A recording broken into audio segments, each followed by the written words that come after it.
Bom, pessoal, só vou introduzir aqui o Rodrigo, vai fazer essa apresentação aqui para a gente, né, de um dos Worklabs, né, para falar sobre inteligência artificial e suas aplicações. O Rodrigo, né, ele é da Neurotech, é sócio de lá, tem mais de 18 anos de experiência, inteligência artificial, machine learning e big data. Então, ele vai compartilhar um pouco aí da experiência dele com a gente, tá bom?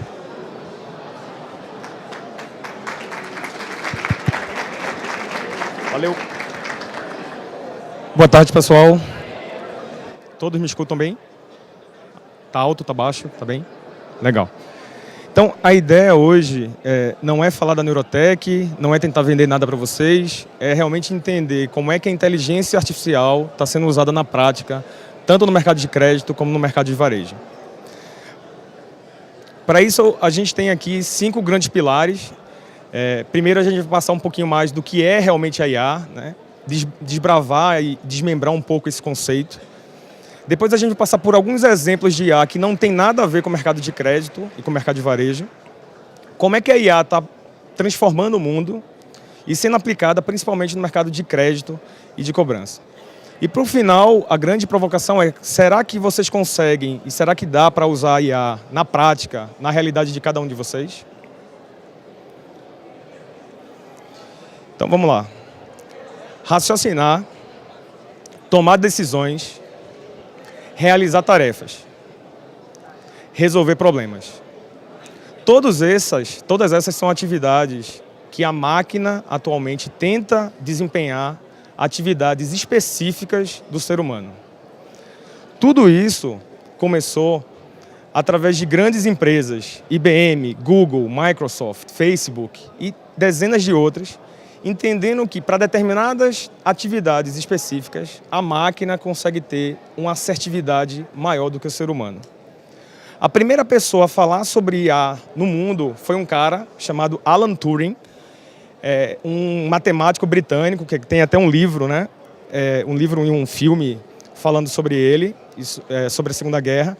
E nessa época, o teste de Turing basicamente era o seguinte: em 2000, as pessoas vão interagir com a máquina e por trás daquela máquina, o ser humano não vai conseguir reconhecer se o que está ali conversando com ele é uma pessoa ou uma máquina. Se o ser humano não conseguisse identificar quem está ali por trás, se passaria no teste de Turing e se diria que a máquina é inteligente. Vamos ver aqui num vídeo rápido o que aconteceu no mês passado, apresentado pelo Google, na conferência do Google. Our vision for our assistant is to help you get things done. It turns out a big part of getting things done is making a phone call. You may want to get an oil change schedule, maybe call a plumber in the middle of the week, or even schedule a haircut appointment. You know, we are working hard to help users through those moments. We want to connect users to businesses in a good way. Businesses actually rely a lot on this, but even in the US, 60% of small businesses don't have an online booking system set up. We think AI can help with this problem. So let's go back to this example. Let's say you want to ask Google to make you a haircut appointment on Tuesday between 10 and noon. What happens is the Google Assistant makes the call seamlessly in the background for you. So what you're going to hear is the Google Assistant actually calling a real salon to schedule the appointment for you. Let's listen.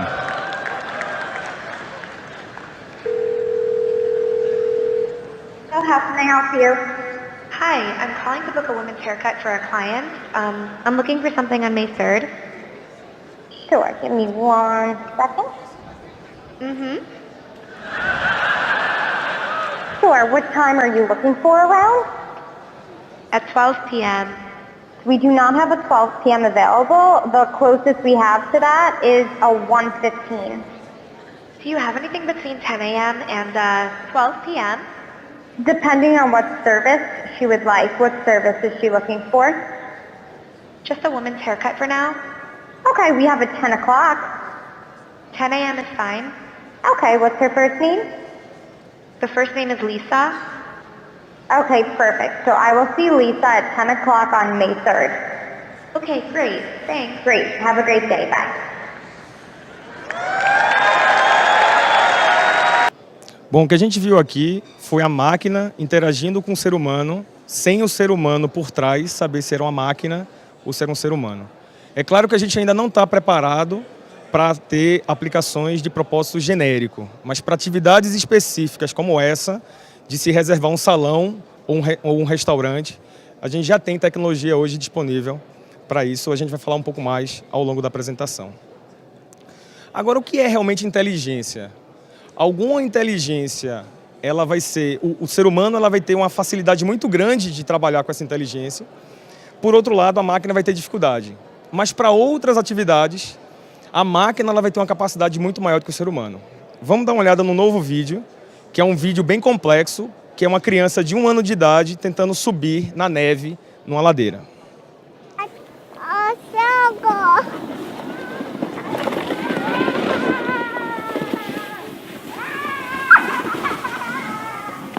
A cat. I'll do it up. I'll do it up.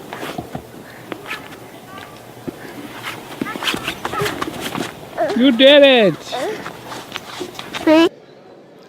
Ou seja, a gente viu aqui uma tarefa específica de uma criança de 1 ano de idade subindo uma ladeira cheia de neve.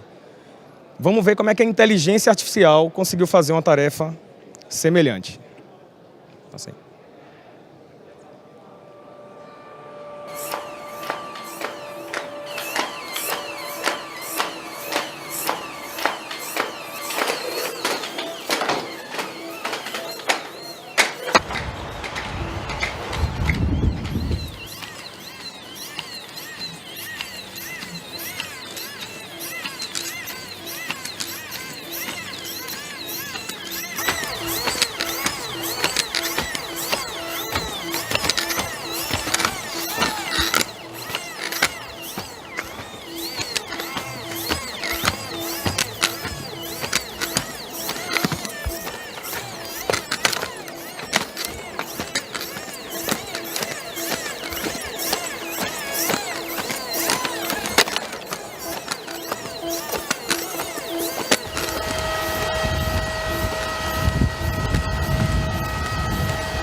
Ou seja, uma atividade muito simples, que é caminhar, andar, para uma criança de 1 ano de idade é uma coisa simples.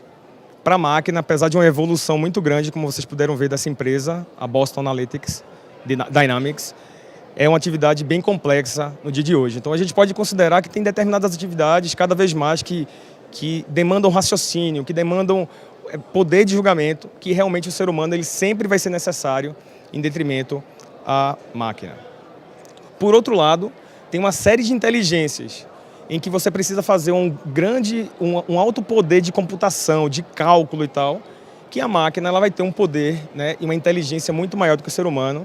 Vamos dar uma olhada aqui no último vídeo, falando sobre a inteligência do Watson. Programado para achar respostas para qualquer pergunta em até 3 segundos. Tempo suficiente para pesquisar 6 milhões de livros, enciclopédias e dicionários. 500 milhões de páginas. Levamos 4 anos para fazer esse computador entender a linguagem humana e responder a todas as questões, explica o cientista Chris Welt, o criador da supermáquina. Ladies and gentlemen, this is Watson. Watson virou celebridade e foi parar na TV. Desafiou os 2 maiores campeões de conhecimentos gerais dos Estados Unidos. Final Jeopardy category is US city. E lá vem a pergunta. Que cidade dos Estados Unidos teve seu maior aeroporto batizado em homenagem a um herói da Segunda Guerra Mundial? E seu segundo aeroporto batizado com o nome de uma batalha desta mesma guerra? Chris explica que o computador recebe as perguntas eletronicamente, por mensagem de texto, seleciona grupos de palavras e com elas faz as pesquisas. Watson responde: What is Toronto. Toronto? Toronto? a plateia se decepciona. E se decepciona porque o Watson errou. A resposta certa era Chicago. Chicago, that is correct. Watson gets about... Watson tem um índice de acerto de 75% nesse programa, enquanto o de um ser humano é de 40%. Defende o pai da máquina. E ao contrário dos seres humanos, o computador não fica nervoso ou intimidado com o erro.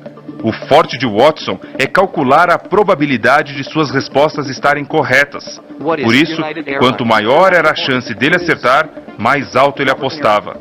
Assim, depois de 3 dias de desafio, o supercomputador venceu a última edição do programa de perguntas e respostas mais visto dos Estados Unidos.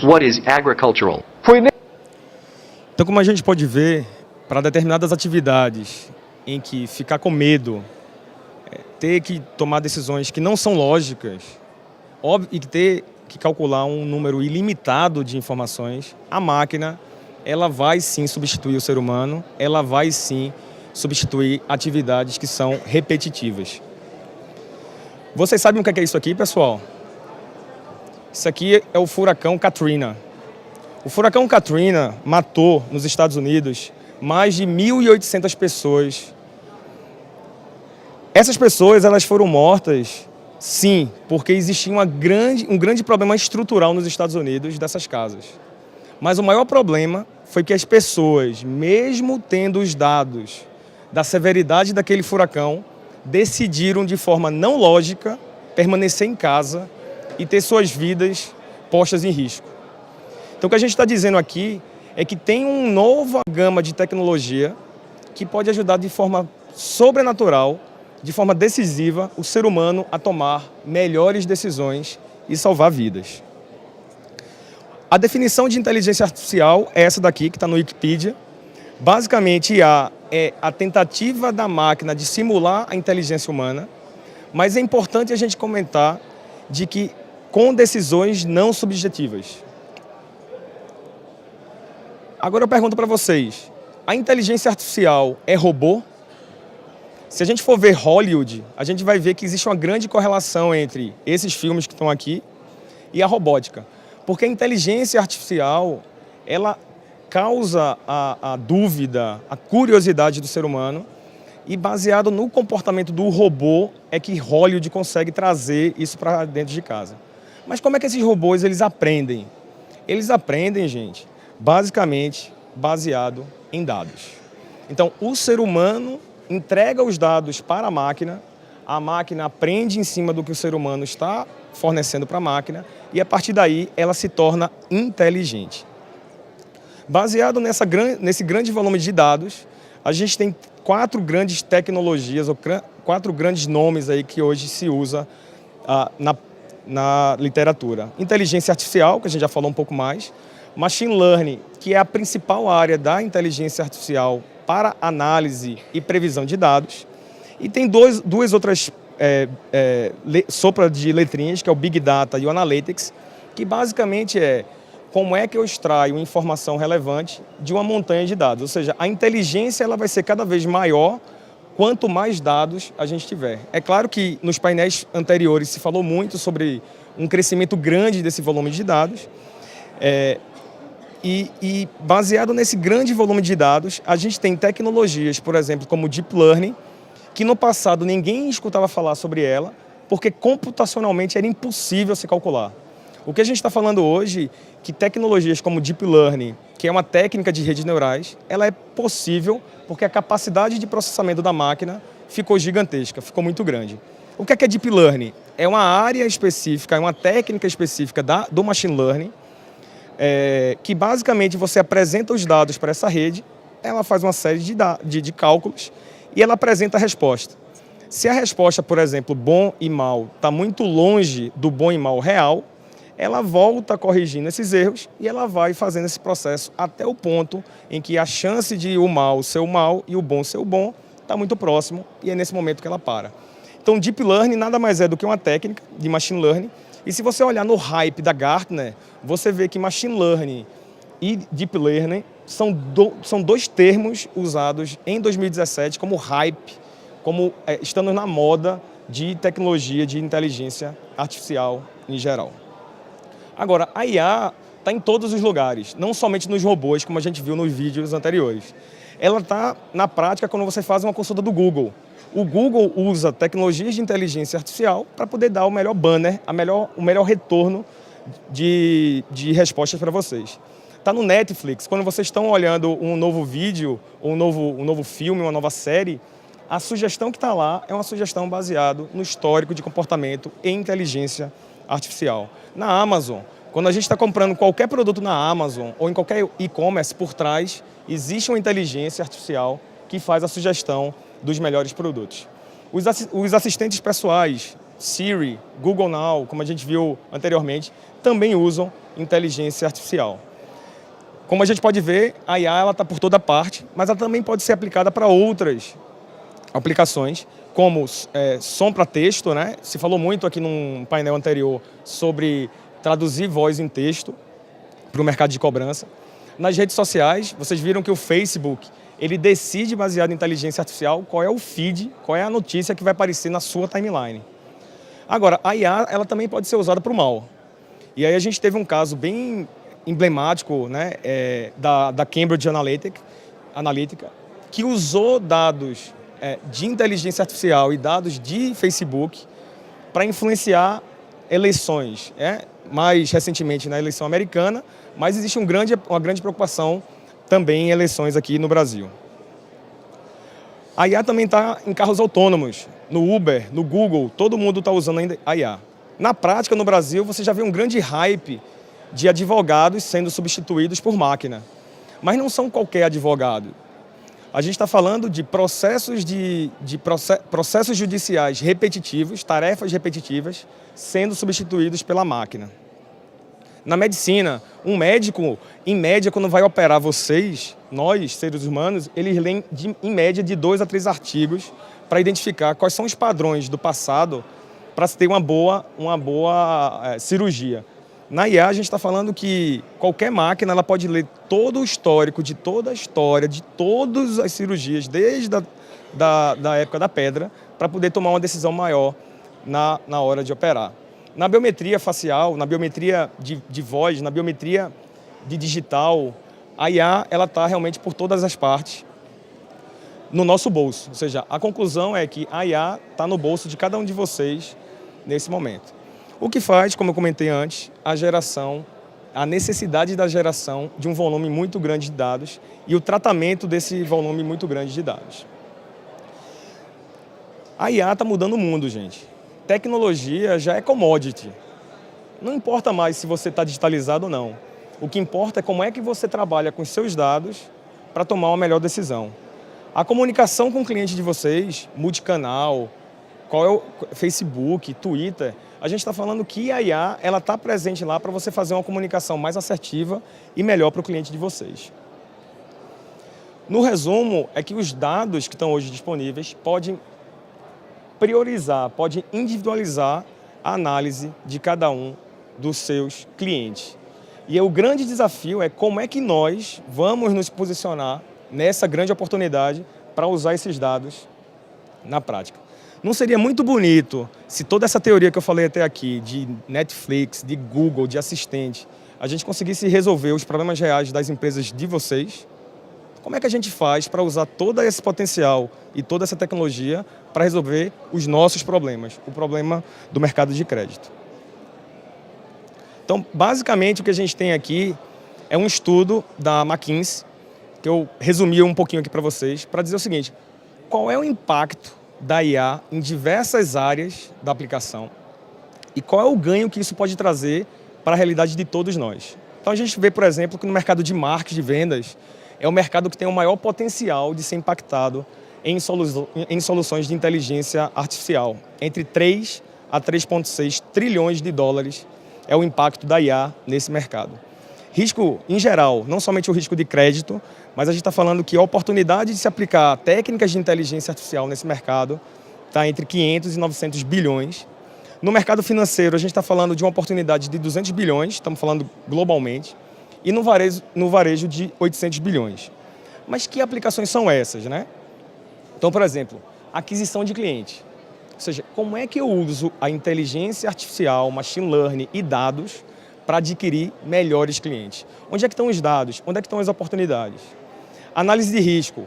Como a gente analisar não somente as 60, as 70, as 1000 variáveis, mas a gente conseguir analisar realmente 40 mil, 50 mil, 70 mil variáveis. Perda de cliente. Ou seja, existe um volume muito grande de dados na empresa de vocês. Como usar a inteligência artificial para prever, para antecipar perda de potenciais clientes? A gente está falando mais ou menos aí de 100 a 200 bilhões de dólares de oportunidade. Qual é o novo produto? Ou seja, no timeline do cliente, qual o produto que eu devo oferecer para ele naquele momento da vida dele que aumenta a probabilidade de aceitação? Estamos falando aí de 300 e 500 bilhões. Temos também aplicações como na parte de preço, de promoção, de análise de crédito, recuperação e fraude, que são coisas habituais que todo mundo aqui já trabalha, mas principalmente em serviços preditivos e serviços de intervenção. Ou seja, como fazer auditoria em campo, como identificar perfis de cliente para poder fazer auditorias presenciais. Também são oportunidades grandes no mercado. Quando a gente olha somente o mercado de varejo, a gente vê que, além de tudo isso que eu falei, existe um grande impacto na logística, por exemplo, está ali, ó, 50 bi de oportunidade. As empresas de varejo do Brasil, elas não são empresas de varejo mais, ou seja, a Magazine Luiza, hoje, ela é uma empresa de logística. A Magazine Luiza, ela tem como propósito entregar qualquer produto na casa de vocês em até 2 dias. Então, ela é um grande marketplace que ela precisa pegar aquela compra e entregar na casa de vocês num tempo rápido. E como é que a gente faz isso em termos de otimização de peças, inventário, ou seja, que tipo de estoque eu tenho que ter dentro de casa para conseguir entregar esse valor para o meu cliente final? Esses são desafios fortes do varejo, que a gente tem tecnologia preparada, pronta e disponível para a gente poder aplicar. E outras aplicações, como por exemplo em contabilidade e em estratégias e finanças, também são oportunidades grandes do mercado de varejo. Quando a gente olha somente no mercado financeiro, algumas coisas me chamam a atenção, principalmente a questão de gestão de canais. A gente está falando que a gestão de canais é como é que eu identifico aquele meu cliente para conseguir realmente entregar valor para ele no canal que ele está. Então, ou seja, será que aquele cliente é um cliente que gosta de falar com a gente via rede social? Ele gosta de falar realmente via telefone? Se ele gosta de receber uma carta em casa? Como é que eu uso esse volume de dados e a inteligência artificial e machine learning para fazer gestão de canais e comunicação com o meu cliente? Tem outras, por exemplo, como redução de perdas e churn, que também tem ali 50 bilhões e assim por diante. Então, o que a gente precisa, gente, é sair um pouco dessa teoria e ir para a prática, né? E aí eu pergunto para vocês, se a gente se aprofundar e se a gente tentar identificar por que a gente não consegue usar essas novas tecnologias na sua essência dentro da empresa de vocês, qual seria a resposta? Ou seja, como é que eu vou aplicar realmente a IA na prática? Vou fazer perguntas aqui e eu quero ver a resposta de vocês. Vocês têm um sentimento que na empresa de vocês falta velocidade? Vocês têm a impressão de que a área de negócio quer uma coisa e a área de tecnologia não entrega naquela velocidade? A área de tecnologia acha que negócio pede coisa que não faz sentido, né? Ou está fora do escopo, e a área de negócio acha que a tecnologia não entrega.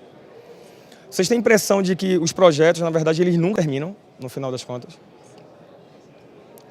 Projetos ali falou que não. Mas calma, gente. Isso daqui, existe toda uma teoria de empresas maduras que isso não acontece só no Brasil, isso acontece no mundo todo. E a teoria é o seguinte, toda empresa ela tem 3 grandes fases. Ela tem a sua primeira fase, que é a fase em que ela tenta identificar o produto dela para resolver um determinado problema do mercado. Ela deu fit, ou seja, encontrei como eu vou resolver o problema do mercado. A segunda etapa é a etapa de crescimento. Ela cresce e consegue crescer de uma velocidade muito grande. Até que ela chega num determinado platô, que ela contratou tanta gente, tem tanta gente, a estrutura está tão grande que ela começa a falhar. Essa curva a gente chama de curva de S, basicamente é inovação, diferenciação e custo.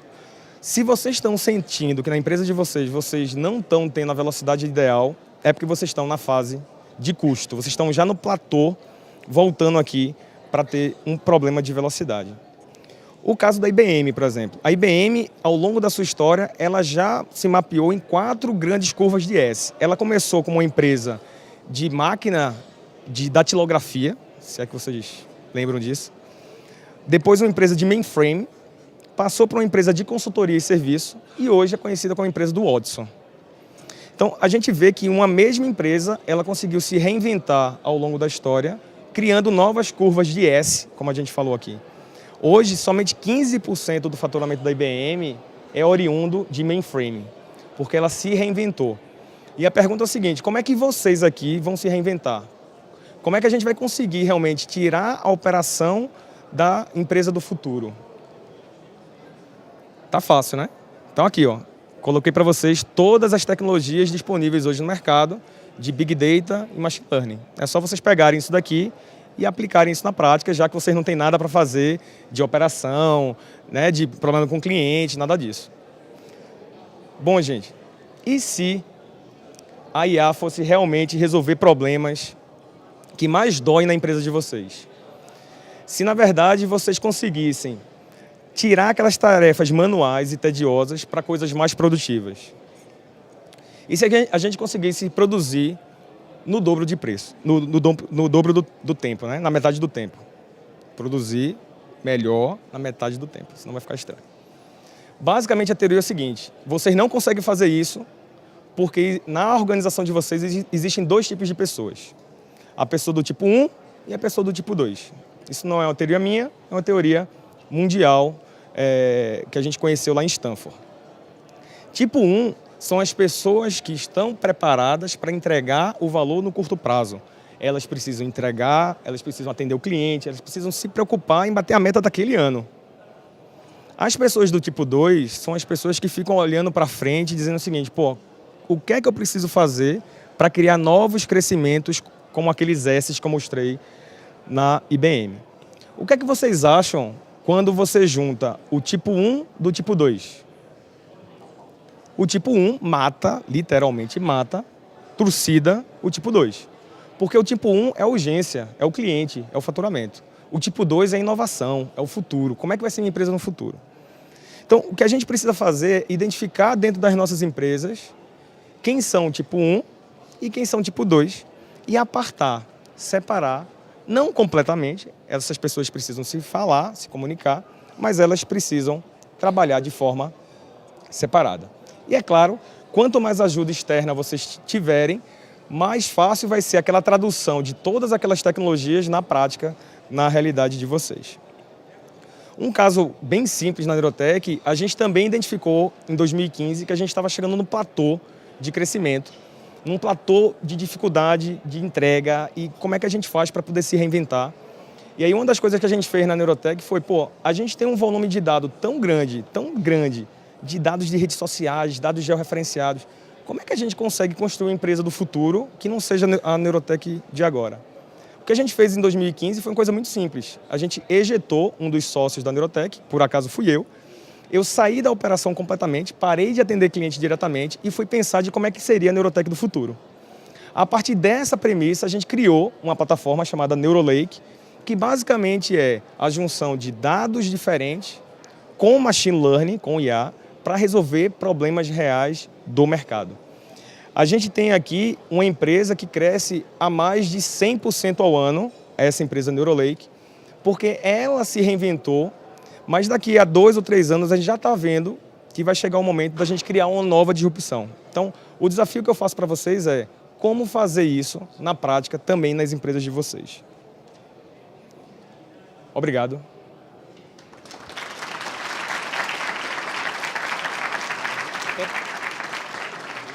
A gente tem 1 minuto aqui, eu não sei se alguém quer aproveitar 1 minuto para fazer alguma pergunta ou alguma ameaça.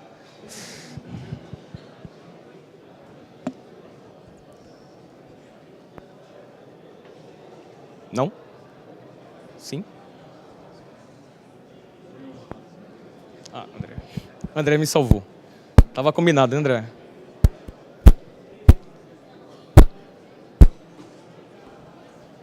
Eu perdi o comecinho da apresentação, desculpe.